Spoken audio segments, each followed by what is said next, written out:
হরে কৃষ্ণ। প্রহ্লাদ মহারাজ মাতৃগর্ভে কিভাবে হরিভক্তি শিখেছিল? প্রহ্লাদ মহারাজ যদিও অসুরকুলে জন্মগ্রহণ করেছিলেন, তবুও তিনি সমস্ত ভক্তদের মধ্যে শ্রেষ্ঠ। হিরণ্যকশিপু যখন কঠোর তপস্যা করার জন্য মন্দার পর্বতে গিয়েছিলেন, তখন তার অনুপস্থিতিতে ইন্দ্র আদি দেবতারা দানবদের দমন করার জন্য এক ভীষণ যুদ্ধের আয়োজন করেছিলেন। হিরণ্যকশিপুর অনুপস্থিতিতেই ইন্দ্র আদি দেবতারা দৈত্যদের সঙ্গে যুদ্ধের আয়োজন করেছিলেন। অসুররা যখন যুদ্ধে একে একে দেবতাদের হস্তে নিহত হতে লাগলো, তখন অন্য অসুরেরা নানা দিকে পলায়ন করতে শুরু করলো। তারা তাদের প্রাণ রক্ষা করার জন্য এতই ব্যস্ত হয়ে পড়েছিল যে তারা তাদের গৃহ, স্ত্রী, পুত্র, পশু এবং গৃহের উপকরণের প্রতি দৃষ্টিপাতও করতে পারেনি। বিজয়ী দেবতারা দৈত্যরাজ হিরণ্যকশিপুর প্রাসাদ লুণ্ঠন করেছিলেন এবং সেখানকার সবকিছু বিনষ্ট করেছিলেন। তারপর দেবরাজ ইন্দ্র হিরণ্যকশিপুর পত্নীকে বন্দী করেছিলেন। তার নাম ছিল কয়াধু। যখন ইন্দ্রদেব হিরণ্যকশিপুর পত্নী কয়াধুকে বন্দী করে নিয়ে যাচ্ছিলেন, তখন ঘটনাক্রমে সেখানে নারদ মুনি উপস্থিত হয়েছিলেন। তখন হিরণ্যকশিপুর পত্নী ছিলেন গর্ভবতী। নারদ মুনি তখন ইন্দ্রকে বলেছিলেন, হে দেবরাজ ইন্দ্র, এই নিষ্পাপ রমণীকে এইরকম নিষ্ঠুরভাবে নিয়ে যাওয়া তোমার উচিত নয়। হে মহাভাগ্যবান, এই সতী অন্যের স্ত্রী, একে তুমি এখনই মুক্ত করো, মুক্ত করো। দেবরাজ ইন্দ্র বললেন, এই দানব পত্নীর গর্ভে সেই মহাদৈত্য হিরণ্যকশিপুর বীজ রয়েছে, তাই যতদিন না প্রসব হয় ততদিন আমি একে আমার তত্ত্বাবধানে রাখবো। তারপর পুত্রের জন্ম হলে একে মুক্ত করব। নারদ মুনি উত্তর দিলেন, এই রমণীর গর্ভস্থ শিশুটি নির্দোষ এবং নিষ্পাপ। প্রকৃতপক্ষে সে একজন মহাভাগবত, ভগবানের এক মহাপ্রভাব সম্পন্ন অনুচর, তাই তুমি একে বধ করতে পারবে না। দেবর্ষি নারদ এইভাবে বললে দেবরাজ ইন্দ্র তার বাক্য অনুসারে তৎক্ষণাৎ কয়াধুকে মুক্ত করেছিলেন এবং নারদ মুনির কথা মতো কয়াধুর গর্ভে ভক্ত সন্তান রয়েছে জেনে তারা তখন কয়াধুকে প্রদক্ষিণ করেছিলেন। তারপর তারা স্বর্গলোকে প্রত্যাবর্তন করেছিলেন। দেবর্ষি নারদ হিরণ্যকশিপুর পত্নী কয়াধুকে তার আশ্রমে নিয়ে এসেছিলেন এবং তাকে সর্বতোভাবে রক্ষা করার প্রতিশ্রুতি দিয়ে বলেছিলেন, হে বৎস, তোমার পতি ফিরে না আসা পর্যন্ত তুমি আমার আশ্রমে থাকো। দেবর্ষি নারদের উপদেশ অঙ্গীকার করে কয়াধু সর্বতোভাবে ভয়মুক্ত হয়ে দৈত্যরাজ হিরণ্যকশিপুর না আসা পর্যন্ত নারদ মুনির আশ্রমে ছিলেন। গর্ভবতী সতী নারী কয়াধু তার গর্ভের মঙ্গল কামনা করে তার পতির আগমনের পর প্রসব করার বাসনা করেছিলেন। এইভাবে তিনি পরম ভক্তি সহকারে নারদ মুনির আশ্রমে তার সেবা করেছিলেন। নারদ মুনি পরিচর্যারত কয়াধু এবং গর্ভস্থ শিশু উভয়কে তত্ত্বজ্ঞান উপদেশ দিয়েছিলেন। যেহেতু তিনি স্বভাবতই অধপতিত জীবদের প্রতি অত্যন্ত দয়ালু, তাই তার চিন্ময় স্থিতিতে অবস্থিত হয়ে তিনি ধর্মতত্ত্ব এবং দিব্যজ্ঞান প্রদান করেছিলেন। সেই সমস্ত উপদেশ জড়কলুষ থেকে মুক্ত ছিল। দীর্ঘকাল গত হওয়ায় এবং সংসারের নানা মলিনতায় কয়াধু সেই সমস্ত উপদেশ বিস্মৃত হয়েছেন, কিন্তু দেবর্ষি নারদের অনুগ্রহে প্রহ্লাদ মহারাজ তা ভুলেননি। দৈত্য গুরু শুক্রাচার্যের দুই পুত্র ষণ্ড ও অমর্ককে প্রহ্লাদ মহারাজের পিতা হিরণ্যকশিপু নিযুক্ত করেছিলেন প্রহ্লাদ মহারাজ সহ সকল বালককে দৈত্যকুলের শিক্ষা দিতে। কিন্তু সেই সকল উপদেশ প্রহ্লাদ মহারাজের ভালো লাগেনি। তিনি তাই সুযোগ পেলেই সহপাঠী বালকগণকে বিষ্ণু ভক্তি শিক্ষা দিয়েছিলেন। দেবর্ষি নারদের অনুগ্রহে প্রহ্লাদ মহারাজ তার গর্ভস্থ থাকা অবস্থায় সেই সমস্ত উপদেশ কিছুই ভুলেননি। তিনি দৈত্যকুলের বালকদের বিষ্ণু শিক্ষা দিয়েছিলেন এবং তারা তা সাদরে গ্রহণ করেছিল। তিনি বলেছেন, হে বন্ধুগণ, তোমরা যদি আমার বাক্যে শ্রদ্ধাবান হও, তাহলে কেবল সেই শ্রদ্ধার ফলে তোমরাও ছোট্ট বালক হওয়া সত্ত্বেও আমার মতো এই দিব্য জ্ঞান হৃদয়ঙ্গম করতে পারবে। তেমনি স্ত্রী লোকেরাও এই জ্ঞান হৃদয়ঙ্গম করে জানতে পারবেন আত্মা কি এবং জড় পদার্থ কি। বৃক্ষের ফল এবং ফুলের যেমন কালবশত 6 প্রকার বিকার জন্ম, স্থিতি, বৃদ্ধি, রূপান্তর, ক্ষয় এবং মৃত্যু হয়, তেমনি জীবাত্মার বিভিন্ন পরিস্থিতিতে প্রাপ্ত জড় দেহেরও এই প্রকার পরিবর্তন হয়, কিন্তু আত্মার কোনো পরিবর্তন হয় না। আত্মা শব্দে ভগবান অথবা জীবকে বোঝায়। তারা উভয়ই চিন্ময়, জন্ম মৃত্যু রহিত, অব্যয়, জড় কলস থেকে মুক্ত স্বতন্ত্র ক্ষেত্রজ্ঞ, বিকার শূন্য, আত্মদর্শী, সর্বকারণ, সর্বব্যাপ্ত, জড়দেহের উপর নির্ভরশীল নয় এবং তাই সর্বদা অনাবৃত। যে ব্যক্তি আত্মার এই 12টি গুণ সম্বন্ধে অবগত, তিনি যথার্থ বিদ্বান এবং তার কর্তব্য এই জড় শরীরটি আমি এবং এই শরীরের সঙ্গে সম্পর্কিত সব কিছু আমার মোহজনিত এই ভ্রান্ত ধারণা ত্যাগ করা।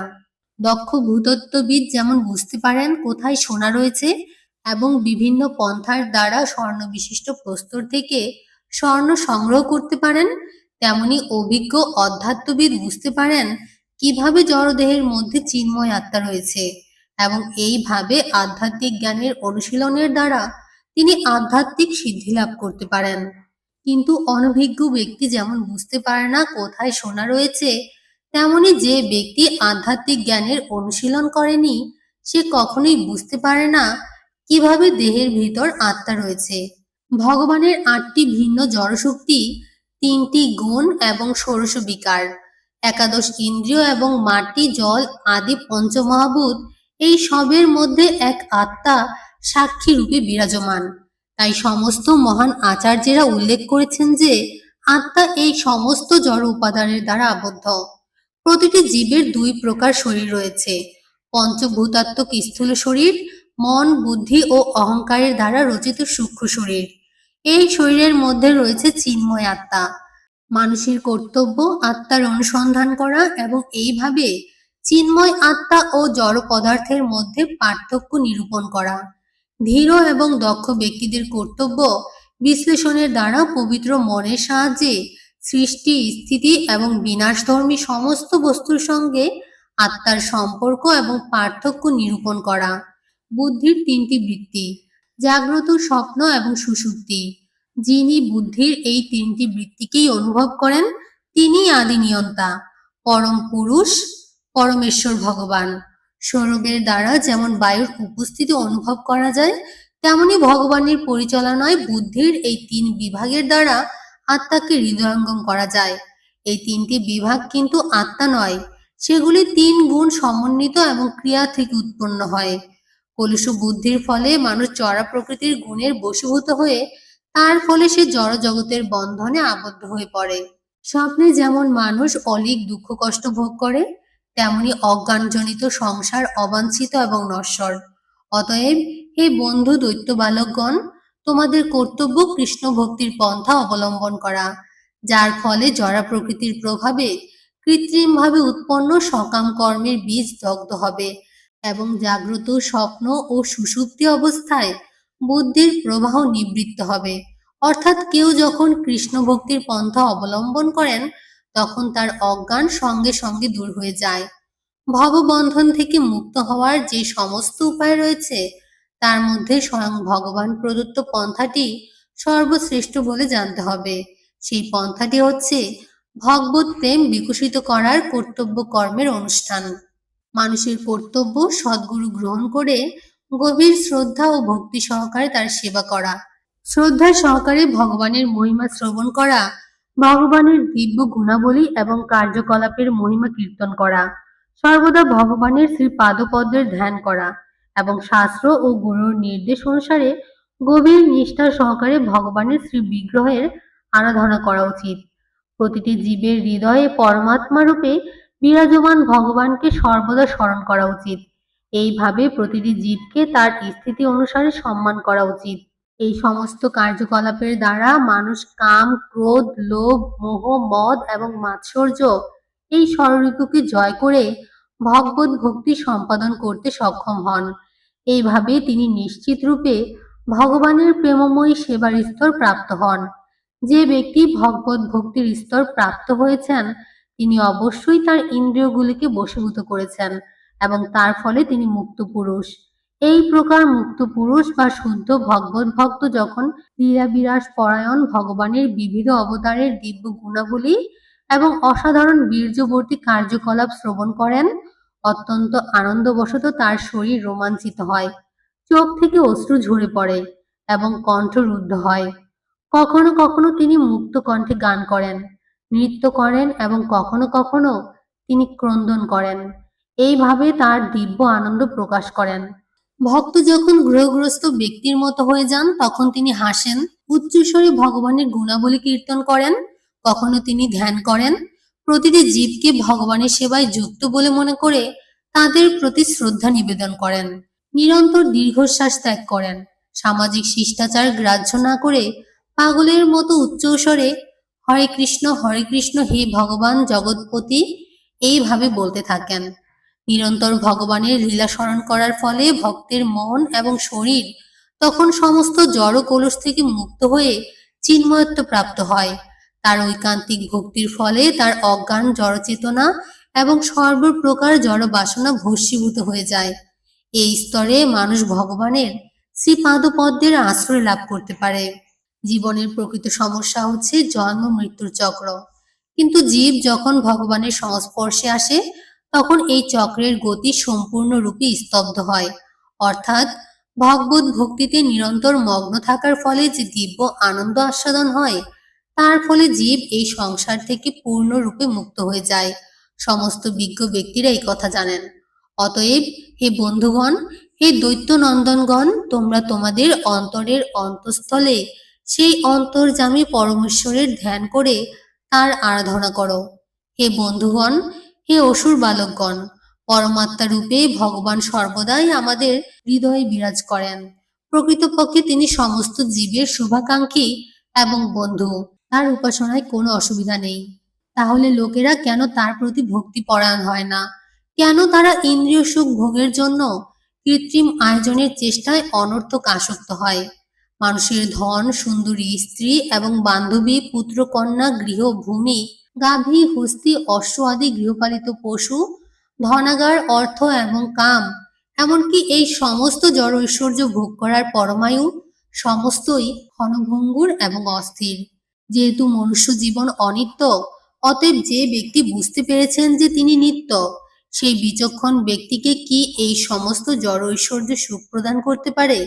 বৈদিক শাস্ত্র থেকে জানা যায় যজ্ঞ অনুষ্ঠানের ফলে স্বর্গলোকে উন্নীত হওয়া যায়, কিন্তু স্বর্গলোকের জীবন যদিও এই পৃথিবীর জীবন থেকে শত সহস্র গুণ অধিক সুখকর, তবুও স্বর্গলোক জড় অস্তিত্বের ত্রুটি থেকে মুক্ত নয়। স্বর্গলোক অনিত্য এবং তাই এই লোক প্রাপ্ত হওয়া জীবনের উদ্দেশ্য নয়। কিন্তু ভগবানের ধাম বৈকুণ্ঠে কোনো ত্রুটি নেই। তাই তোমাদের কর্তব্য তোমাদের প্রকৃত লাভের জন্য এবং আত্ম উপলব্ধির জন্য শাস্ত্রের নির্দেশ অনুসারে পরম ভক্তি সহকারে ভগবানের আরাধনা করা। জড় বিষয়াসক্ত ব্যক্তি নিজেকে অত্যন্ত বুদ্ধিমান বলে মনে করে, নিরন্তর অর্থনৈতিক উন্নতি সাধনের জন্য কর্ম করে, কিন্তু বারবার বেদবিহিত সকাম কর্মের অনুষ্ঠান করে সে ইহলোক অথবা পরলোকে নিরাশ হয়। প্রকৃতপক্ষে সে তার কাঙ্ক্ষিত ফল লাভ না করে তার বিপরীত ফল লাভ করে। এই জড়জগতে সমস্ত বিষয়াসক্ত ব্যক্তিরা সুখ লাভের এবং দুঃখ দূরীকরণের চেষ্টা করে এবং সেই উদ্দেশ্যে কর্ম করে, কিন্তু প্রকৃতপক্ষে মানুষ তখনই সুখী হয় যখন সে সুখের জন্য কোনো রকম চেষ্টা করে না। মানুষ যখনই সুখের জন্য চেষ্টা করতে শুরু করে তখনই তার দুঃখ ভোগ শুরু হয়। জীব তার দেহ সুখ কামনা করে এবং সেই উদ্দেশ্যে বহু পরিকল্পনা করে, কিন্তু প্রকৃতপক্ষে দেহটি অন্যের সম্পত্তি। প্রকৃতপক্ষে নশ্বর দেহটি জীবাত্মাকে আলিঙ্গন করে এবং তারপর তাকে ছেড়ে চলে যায়। যেহেতু দেহটি চরমে বিষ্ঠা অথবা মাটিতে পরিণত হবে, তখন দেহের সঙ্গে সম্পর্কিত পত্নী, গৃহ, ধন, সন্তান, আত্মীয়, ভৃত্য, বন্ধু, রাজ্য, কোষাগার, পশু, মন্ত্রী ইত্যাদির কি প্রয়োজন? সেই সবই অনিত্য। সেই সম্বন্ধে অধিক কি বলার আছে? যতক্ষণ দেহের অস্তিত্ব থাকে ততক্ষণই এই সমস্ত বস্তু অত্যন্ত প্রিয় বলে মনে হয়, কিন্তু দেহ বিনষ্ট হয়ে যাওয়া মাত্রই দেহের সঙ্গে সম্পর্কিত এই সমস্ত বস্তুগুলির আর অস্তিত্ব থাকে না। তাই প্রকৃতপক্ষে এগুলির কোনো প্রয়োজন নেই, কিন্তু অবিদ্যার ফলে সেগুলি অনর্থ হলেও অর্থের মতো প্রতীত হয়। নিত্য আনন্দ রসের সমুদ্রের তুলনায় সেগুলি অত্যন্ত তুচ্ছ। নিত্য আত্মার এই প্রকার তুচ্ছ সম্পর্কের কি প্রয়োজন? হে অসুর নন্দন বন্ধুগণ, জীব তার পূর্বকৃত কর্ম অনুসারে বিভিন্ন প্রকার শরীর প্রাপ্ত হয়। তার ফলে গর্ভে প্রবেশ থেকে শুরু করে তার বিশেষ শরীরের সমস্ত অবস্থাতেই তাকে নানা প্রকার দুঃখ কষ্ট ভোগ করতে হয়। তাই পূর্ণরূপে বিবেচনা করে তোমরাই বলো, যে সকাম কর্ম চরমে কেবল দুঃখ দুর্দশাই প্রদান করে, তা অনুষ্ঠান করে কি লাভ? দেহধারী জীবের পূর্বকৃত কর্মের ফল এই জীবনে সমাপ্ত হতে পারে, কিন্তু তার অর্থ এই নয় যে সে জড়দেহের বন্ধন থেকে মুক্ত হয়ে গেছে। জীব তার পূর্বকৃত কর্ম অনুসারে এক শরীর প্রাপ্ত হয় এবং সেই শরীরের দ্বারা অনুষ্ঠিত কর্মের প্রভাবে আরেকটি শরীর তৈরি করে। এইভাবে সে তার অজ্ঞানের ফলে জন্ম মৃত্যুর মাধ্যমে এক দেহ থেকে আরেক দেহে দেহান্তরিত হয়। পারমার্থিক উন্নতির চারটি বর্গ: ধর্ম, অর্থ, কাম এবং মোক্ষ পরমেশ্বর ভগবানের উপর আশ্রিত। তাই হে বন্ধুগণ, ভগবত তত্ত্বের পদাঙ্ক অনুসরণ করো। কোনো রকম কামনা করে ভগবানের উপর সর্বতোভাবে নির্ভরশীল হয়ে ভক্তি সহকারে সেই পরমাত্মা ভগবানের আরাধনা করো। পরমেশ্বর ভগবান শ্রীহরি সমস্ত জীবের আত্মস্বরূপ এবং অন্তর্যামী। সমস্ত জীবই চিন্ময় আত্মা এবং জড়দেহের পরিপ্রেক্ষিতে তারই শক্তির প্রকাশ।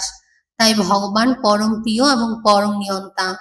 দেবতা, অসুর, মানুষ, যক্ষ, গন্ধর্ব অথবা এই জগতের যে কেউই যদি মুক্তিদাতা মুকুন্দের শ্রীপাদপদ্মের সেবা করেন, তাহলে তিনি ঠিক আমাদেরই মতো পরম মঙ্গলময় স্থিতি লাভ করেন। হে অসুর নন্দন, ব্রাহ্মণত্ব, দেবত্ব, ঋষিত্ব, সদাচার এবং পাণ্ডিত্যের দ্বারা ভগবানের প্রসন্নতা বিধান করা যায় না। এই সমস্ত গুণগুলি ভগবানকে আনন্দ দান করেন না। এমনকি দান, তপস্যা, যজ্ঞ, শৌচ, ব্রত ইত্যাদির দ্বারাও ভগবানের প্রসন্নতা বিধান করা যায় না। ভগবান কেবল অবিচল ঐকান্তিক ভক্তির দ্বারাই প্রসন্ন হন। একনিষ্ঠ ভক্তি ব্যতীত অন্য সবকিছুই কেবল লোক দেখানো অভিনয় মাত্র। হে অসুর নন্দন বন্ধুগণ, যেভাবে তোমরা নিজেদের ভালোবাসো এবং নিজেদের দেখাশোনা করো, ঠিক সেইভাবে সমস্ত জীবের অন্তর্যামী রূপে যিনি সর্বত্র বিরাজমান, সেই ভগবানের প্রসন্নতা বিধানের জন্য তার সেবা করো। হে দৈত্যনন্দন বন্ধুগণ, যক্ষ, রাক্ষস, নির্বোধ স্ত্রী, শূদ্র, গোপ, পক্ষী, পশু এবং পাপী জীবেরাও কেবলমাত্র ভক্তিযোগের পন্থা অবলম্বন করার মাধ্যমে শাশ্বত আধ্যাত্মিক জীবন লাভ করে অমৃতত্ব প্রাপ্ত হতে পারে। এই জগতে সর্বকারণের পরম কারণ গোবিন্দের শ্রীপাদপদ্মের সেবা করা এবং সর্বত্র তাকে দর্শন করাই জীবনের একমাত্র লক্ষ্য। এটিই মানব জীবনের চরম লক্ষ্য, যা সমস্ত শাস্ত্রে বিশ্লেষণ করা হয়েছে। হরে কৃষ্ণ। এই ছিল প্রহ্লাদ মহারাজের উপদেশ দৈত্য বালকগণের প্রতি। পরম ভক্ত প্রহ্লাদ মহারাজের এই উপদেশ আমাদেরও মেনে চলতে হবে, তবেই আমাদের জীবন ভক্তিময় এবং কৃষ্ণময় হয়ে উঠবে। জয় শ্রীহরি।